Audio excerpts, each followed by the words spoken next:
Me okay? All right, super. Thank you all so much for coming today. We are here to celebrate the book launch, Latinish by Marisel Salazar, who is in town today with us. And we are joined with some just incredible chefs from here in the San Antonio city. We have Chef Jonathan Reyes from Chika here in town, Chef Alexana Cabrera from Mixtli, and Chef Emil Oliva from Leche de Tigre. We're gonna just open up. I just have a few questions here, and gonna let the chefs talk most of the time. But first, I wanted to have Marisel introduce herself and talk a little bit about the book, maybe for a couple minutes, and kind of how it came about and how you writing it here in the city. And I'll let you get into it. Well, thank y'all for being here. I really appreciate it, taking your time on this hot Sunday. Oh my gosh. I also just realized that church traffic is definitely a thing here, and I got caught on my way in a bunch of church traffic. San Antonio, there was no other place I could ever imagine writing my cookbook, Latinish, and Latinish is all about American Latino cuisine. So how Hispanic food has changed, evolved, and been influenced by immigration, diaspora, geopolitical events, pop culture, science, trends, availabilities, and even happy accidents. And one of the most emblematic subgastronomies of American Latino cuisine is, of course, Tex-Mex. Tex-Mex just has such a global reputation worldwide. I remember I was traveling on a press trip in Helsinki, go into a grocery store in the middle of Helsinki in Finland, and I go to their prepared salad aisle, and what do I see? There's a Tex-Mex flavored prepared salad in the middle of a grocery store in Finland. And I was like, this is so wild. Tex-Mex has such a global reputation. And it's something that I really also wanted to celebrate, not just Tex-Mex, but also Cuban American cuisine, which is under the brand of Floridian, Mexican, California Mexican cuisine, Alta California, New York Puerto Rican, New Yorican cuisine, Puebla York, El Latino Sur, which is Hispanic food in the American South. And the book came to me in a couple of different ways. I was at a press event and we were at some Tex-Mex place in New York City. We ate all the food, and these fancy editors were like, well, this isn't traditional Mexican food. And I was like, well, duh, of course it's not traditional Mexican food.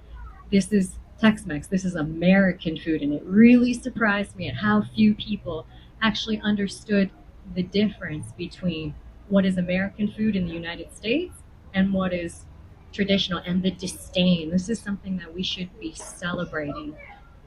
I write this in my cookbook that tacos are as mainstream as American pie. Tortillas outsell hamburger buns. Salsa outsells ketchup. Tortilla chips outsell potato chips. Mexican food and Tex-Mex consistently ranks as the third most requested dish or cuisine in this country. So what Latinish aims to do is to desegregate the lingering divide between American and Latino food, because American Latino foods are American food. It's very interesting as immigrants. I'm originally from Panama. I've grown up all over the world. It's interesting as immigrants and their predecessors how we tend to romanticize the cuisines of our ancestors, having a false belief that older is better or more authentic, but it's only natural that we absorb and are influenced by the new culture and surrounding that we're in. So I'm really excited to share more about the book with you, these three incredible chefs that I have up here with me to share their experience with traditional Hispanic food, but also American Latino cuisine. And, give you my autograph and sign my book so you can sell it on eBay in 10 years and pay for your kids' college education. Thanks, Marisel. All right, so we're going to get things started off, and I'll start off down here with Chef Emil. My first question is, where did you grow up, and what did you grow up eating, and how has that influenced? And all of you guys are going to have to, by the way, answer this question. How has that influenced the food you're making now and what you're doing now in your own kitchen, in your restaurant? So, sure. So I grew up in Laredo, Texas. I was born there in the border town, and I'm Peruvian Mexican. Peruvian from my dad's side, Mexican from my mom's side. Right, a little closer. And I lived pretty much my whole childhood in Laredo, growing up, um, eating Mexican food. And every now and then, my dad would miss his food, and so he started. He would make a ceviche or he'd make anticuchos or something like that. And then when we were, I think I was like 11 years old, um, we decided as a family to move to Lima. So we moved and we lived there for about 8 years, and pretty much my whole teenage years was in Peru. That's when I really got into Peruvian food. I remember I was not excited to move to Peru. I was very happy in my little town bubble and with my friends, and it was a culture shock for me, you know, as a teenager. But the first day we got there, my dad took us to a cevicheria, and we ordered a ceviche carretillera, which is like a street style ceviche, mixed ceviche. And I thought it's gonna be okay. After that ceviche, um, so really when I was in Peru is when I started to get exposed to not only the gourmet food or like the cevicherias and all these amazing restaurants, but the home cooking. You know, we were fortunate enough to have some help in the house, and we had a lady that cooked amazing food, and she pretty much taught me. She taught my mom, these recipes, just home cooking recipes, like ají de gallina or seco de res, escabeche, or all these more traditional home style cooking, Peruvian home style cooking, and that's what really made me fall in love with the food. Right now, obviously, Leche de Tigre, we're a cevicheria. We specialize in ceviches, but if you go throughout the menu and you see the kind of dishes that we like to put out, we're very authentic but not traditional. So, we try to represent the flavors correctly, but try to be a little bit more thoughtful in the way we present, or just try to give it our own twist, pretty much. And there's a lot of home style cooking in our menu. So anytime we get to do a special menu, like we do menus like in Peruvian Independence Day, or just now Restaurant Week, I always try to bring some of that home style cooking, that Peruvian home style cooking. So really, I think I was very blessed to have like a big part of my life grow up eating Mexican food, and then another big part eating Peruvian food. I think is just one of the best, two palates that you can have in the world, probably. And yeah, that's pretty much what influenced right now what we cook. Yeah.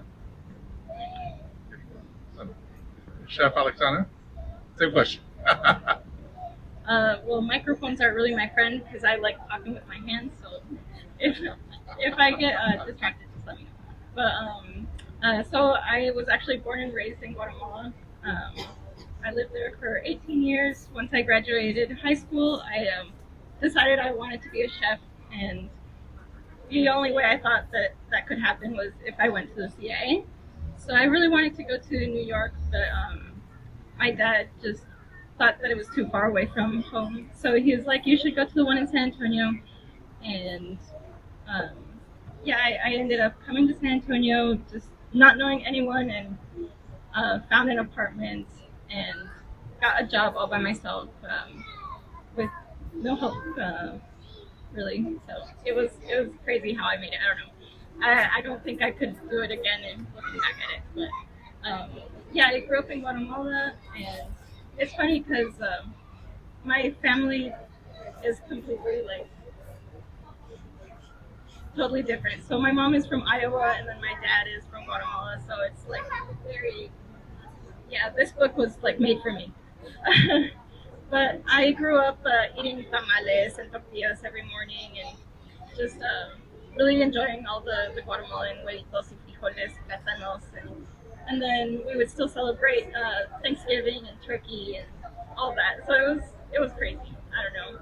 So yeah, I grew up like in American school, so my first language is actually English, not Spanish. But,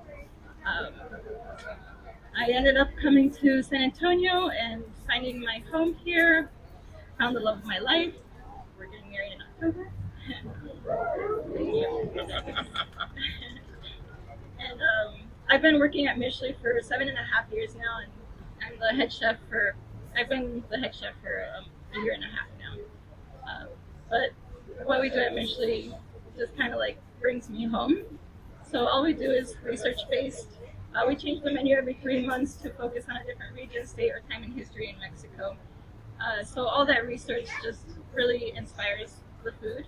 And I feel like fine dining has like a bad stigma of being too serious, too like uppity.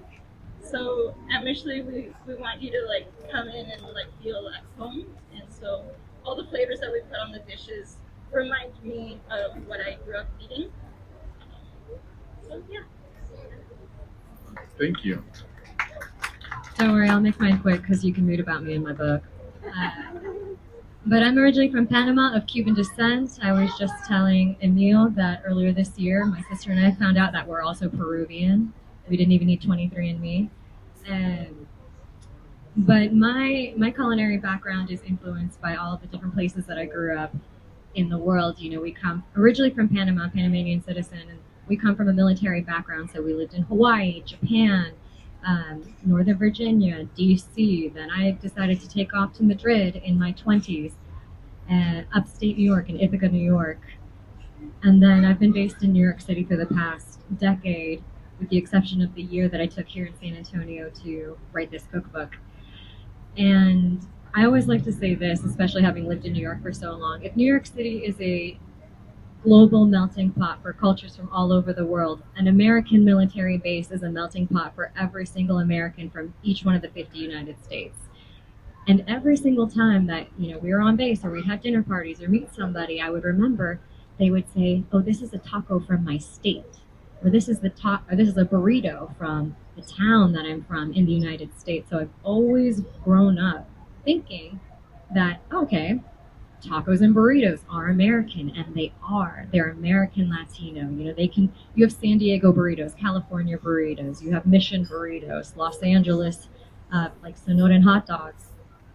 And that's what really influenced my trajectory as a food writer. I started out as a food writer and restaurant critic in New York City, writing for Food and Wine, Michelin Guide, The God.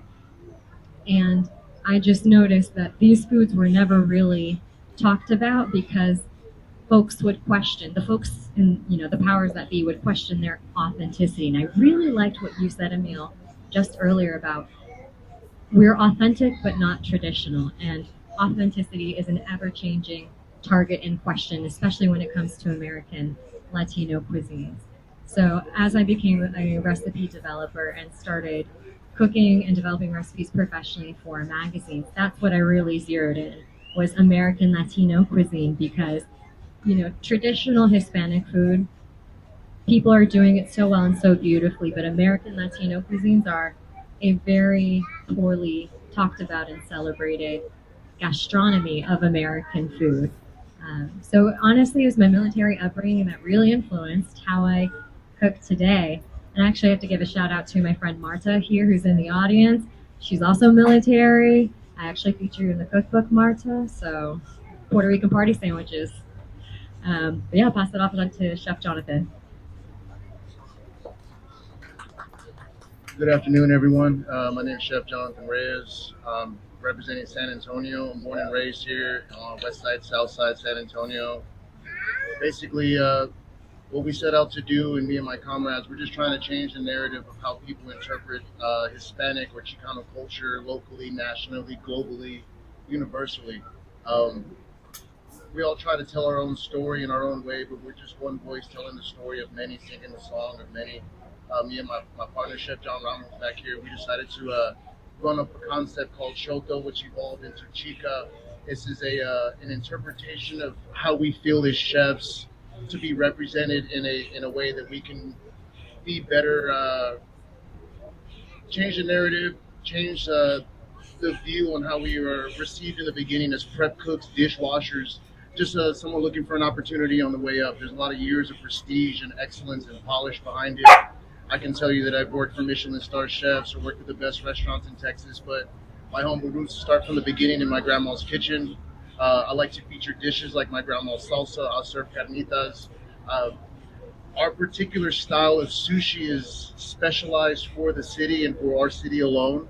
I call it San Antonio style.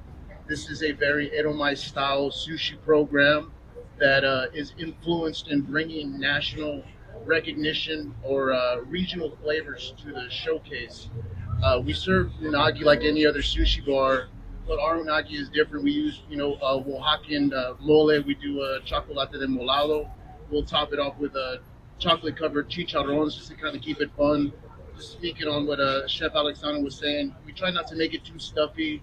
There's enough stuffiness out there in the world. We just want to come in and make it feel comfortable, feel like a hug when you walk in. Just like any of us, you walk into any of our restaurants, it's not a place where you feel out. You're more inclusively included to our programs. Chicano culture, San Antonio culture is essentially a giant hug.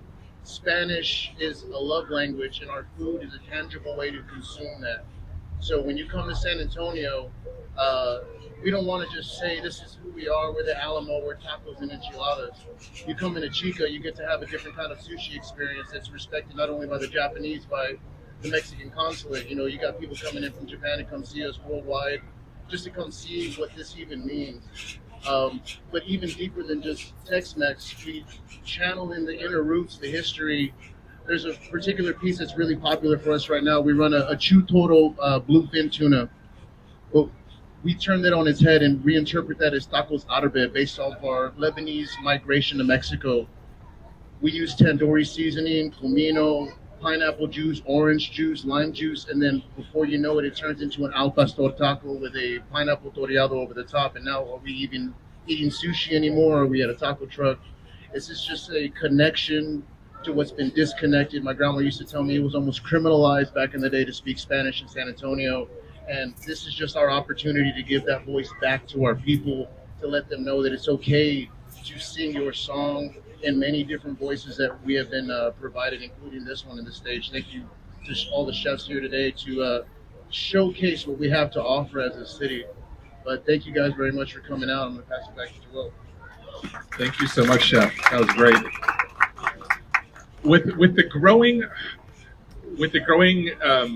Latin and Hispanic population in the United States, and with the mixing of that, and as you even see, looking at James Beard Awards and things like that, we're seeing more and more recognition outside of the state of Texas for Latin cuisine. Where do each of you see Latin food moving in the United States, and specifically in San Antonio? And also, where would you like to see that? Where would you like to see that direction headed? I know y'all touched a little bit on that, but if you could expound a little further into, where you see that headed as far as, Latin cuisine here in San Antonio and here nationally. Yeah, it's. I would love to see, I remember a Peruvian chef, his name is Alexana, who was pretty much the godfather of Peruvian food, right? He said that just how there are some, a ketchup or, these sauces like you see everywhere, mustard, mayonnaise. We'd love to see like a crema de ají amarillo, or, we call it tari, right? Crema tari. Or, polleria sauce, or like all these beautiful sauces that, pretty much can go with anything. And we try to Peruvianize the world a little bit, trying to or he tried to Peruvianize the world a little bit in that statement. But his what he's trying to say is that the really the whole country of Peru has an identity with food. they've found and they've come together. Uh, apart from all the issues, the economical issues or political issues, they find a voice through food for the world.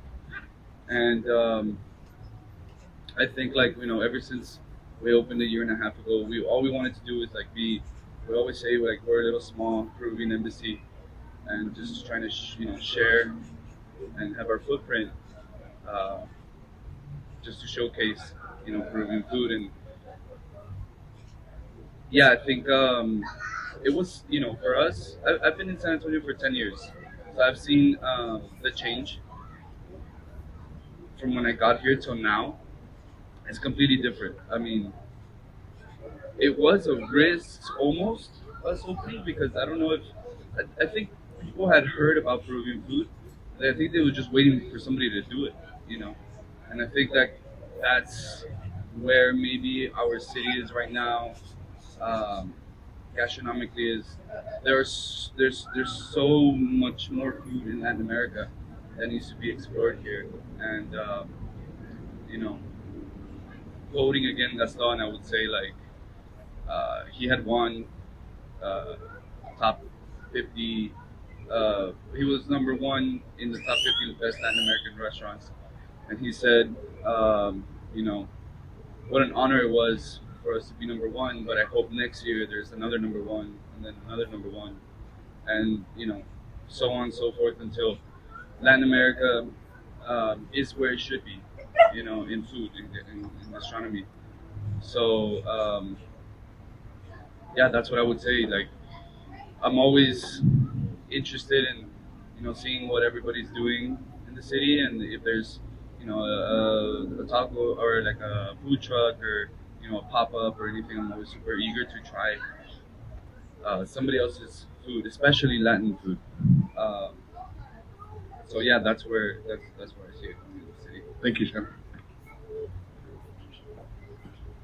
Um, so now that Michelin is coming into Texas, I think that gives us a huge stage for smaller businesses that have never had the chance to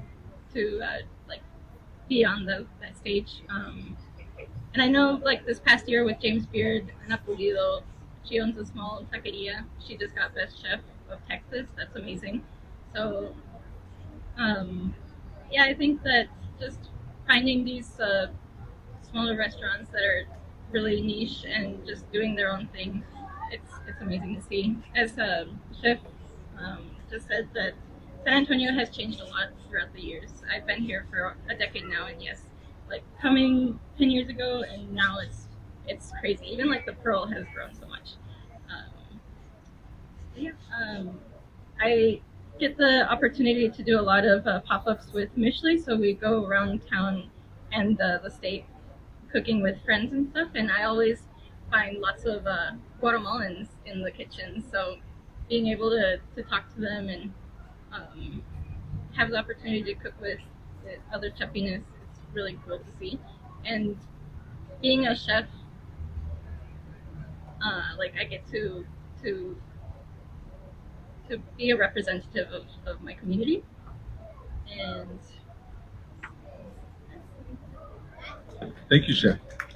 I really love how both of you brought up Michelin Guide coming to San Antonio and to Texas, because that is really going to change the game for them. When I was a Michelin Guide contributor and writing for them, in any position that I've had, whether it's for writing for Bon Appetit, Food and Wine, Zagat, I knew that it was going to be it's going to take a position of power to be the voice to a very underappreciated, underrated gastronomy and culinary scene like San Antonio. And when I moved here and obviously saw how brilliant and amazing the food was here, I tried so hard with all of the prestigious publications that I wrote for, Condé Nast Traveler, Michelin Guide, etc., to bring San Antonio to the forefront. Because and maybe this is kind of gross, but in a weird way, I think it does take someone from the outside to convince everybody else that doesn't know San Antonio how great it is. And that's what I tried to do. I was living here. I was a New Yorker coming in from the outside, fell in love with San Antonio, and I just really wanted to spread the proclamation. I mean, it is Sunday. And show people how great of a culinary destination San Antonio is. I don't know if y'all know, but San Antonio is one of two UNESCO cities of gastronomy. The other is in Arizona.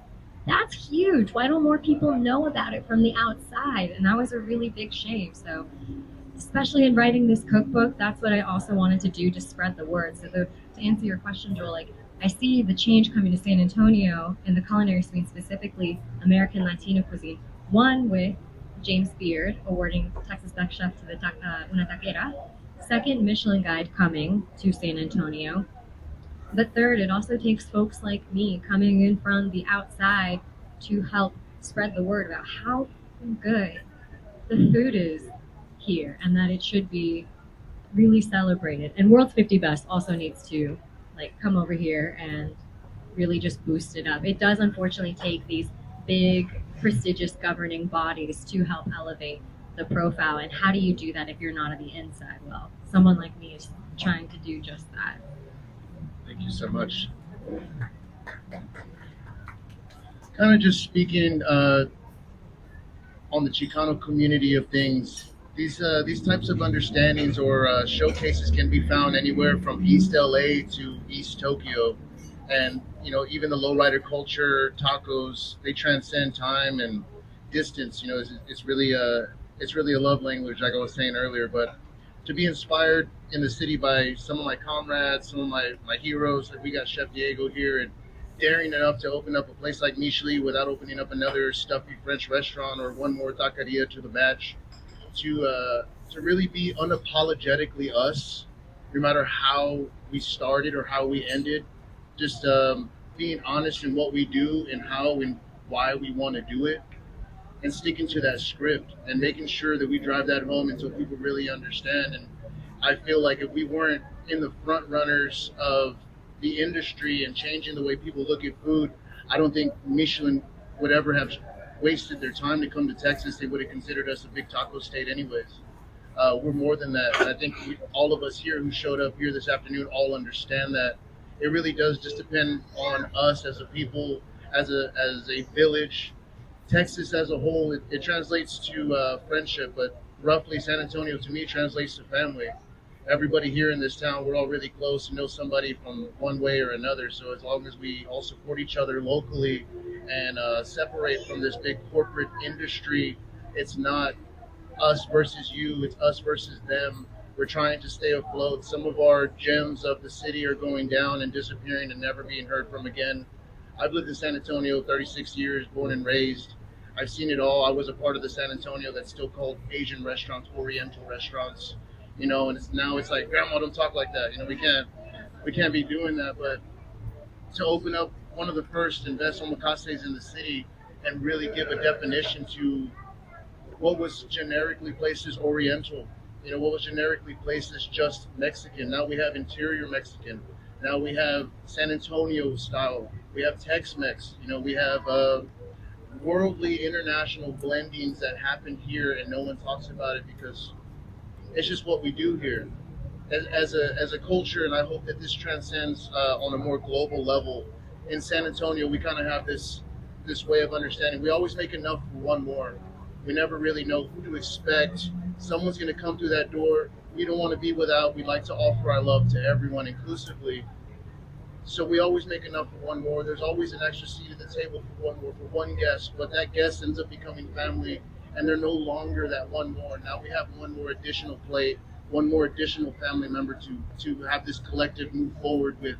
So as long as we stick together, we look out for one another, and we take pride in every individual voice that we have, every individual voice, and our contribution to this diary or our passage into this love letter to San Antonio. I think we can really bring it home and have a different understanding or respect level that comes when they say San Antonio cuisine. Thank you, Chef. All right, to end it off today, my last question to you guys is, what is your comfort food? What is your one dish you're like, when I want to just have a hug around me at home, what is that comfort food for you?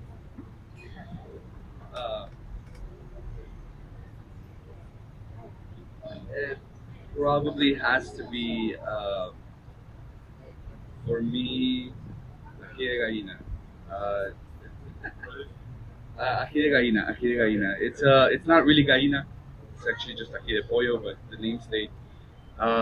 It's just like a stew, almost made with beautiful Peruvian yellow peppers. Has like pecans and some parmesan and uh, served like on a bed of potatoes and white rice, of course. Little boiled egg and some olives, which is a little weird, but it works. And it's just a dish that takes me back every single time. We've made it at the restaurant maybe 4 times in different menus. Um, it's a very homey dish, and my mom, learned how to make it very well, and kind of just passed on that recipe. So that's one for me. All right, thank you. Chef Alex. You got me with this question. This is hard. I really like my scrambled eggs with refried beans and thick corn tortillas. You can't find Guatemalan corn tortillas anywhere. Like, they're thick. Not the thin tortillas that you need 2 for 1 taco. No, they're thick. Yeah, I can eat that every day. Awesome. So Chef Emil stole my answer. Mine was also going to be ají de gallina. But in general, this is also like my death row meal. It's any saucy chicken and rice dish. I don't care what culture it comes from, saucy chicken and rice. So much so, and rice is very important in my upbringing, but also all the cultures that I lived in. Panama, huge rice country. Hawaii, rice country. Japan, rice country. So much so that when I went off to college in Ithaca, New York, my mom packed with me a dorm-sized rice cooker because she was like, what if the dining halls don't serve rice? What are you going to do? And then she goes, and if they did serve rice, what if it's bad? So she gave me a rice cooker so I could cook my own rice the way that we grew up making it at home. You stick 2 fingers inside and the water level. Pero sí, pollo con arroz, arroz con pollo. Perfect, thank you. For me, this is kind of a 2-part answer. If all you guys came to come see me at the shop, I'd hug you all differently. The show changes from night to night. I change the menu every single show, multiple times a week. We've run over 100 different menus since November. But the hug's always the same. There's a piece that I like to feature is a 16-hour moist brisket that I top with a little homemade guacamole with all the fixins, a little Maldon salt, and a drip of Modelo tamari over the top. The piece is not as important as the experience. I'll cue music like Amor y Tierno. The story behind that is, folks, I want you to close your eyes. Remember everybody who used to be here, all the hugs and kisses we used to receive, hiding under the dresses and the blouses and hiding behind your tias and tios and maybe sneaking off to the barbecue pit. He lifts up the pit, takes a swig, passes you the beer, cuts off a slab with his pocket knife and hands it over. That's what that piece is for a lot of people. And when that barbecue pit opens and the smoke hits your eyes, everyone ends up in a different place when they take that bite. And for me, that's the hug that I can give everybody, almost like a time machine to take people back home to get that familiarity. And I've heard in the past, and it's probably said best, I don't specialize in exotic, I specialize in nostalgia. So when I need a hug, it's a warm flour tortilla with a little butter and salt.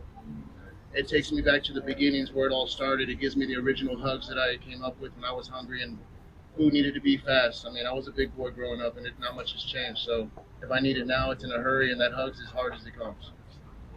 Thank you. Thank you all so much, chefs, for coming. Thank you all for coming out today.